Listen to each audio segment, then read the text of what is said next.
The last time we checked in with 4 in Your Corner's Max Darrow in Fort Myers, it looked actually really calm. The trees weren't blowing there yet, so we want to go check in with him and see if any of the conditions have changed and how things are going in Fort Myers. Hey, Max.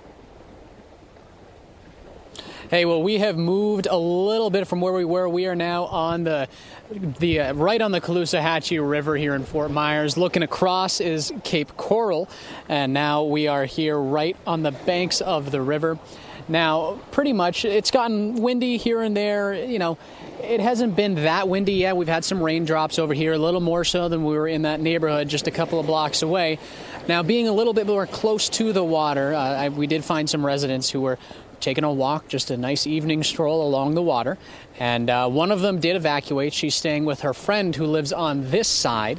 And what she told us was that they were told this morning is when they had to evacuate. So they never planned on evacuating. They didn't think they'd have to go. So they were ready to stay put, and they're going to be staying put. That being said, they are a little concerned about the storm surge. They do not live directly right here on the river. They're about a block back. We are pretty much on the river. We're on a Riverside Drive.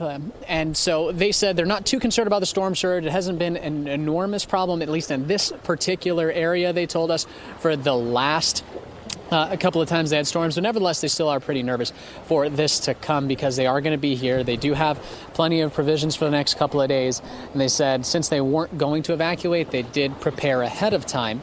But again, those orders came in for them at least early this morning. Now, they kept on walking through the neighborhood.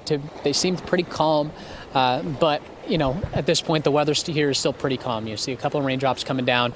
You can probably hear a little bit of the break right here on the Caloosahatchee, and the wind is starting to come by here and there. But for the most part, things are still pretty calm here in Fort Myers. So I'll send it back to you in the studio, reporting live in Fort Myers. Max Darrow, Fox 4 in your corner.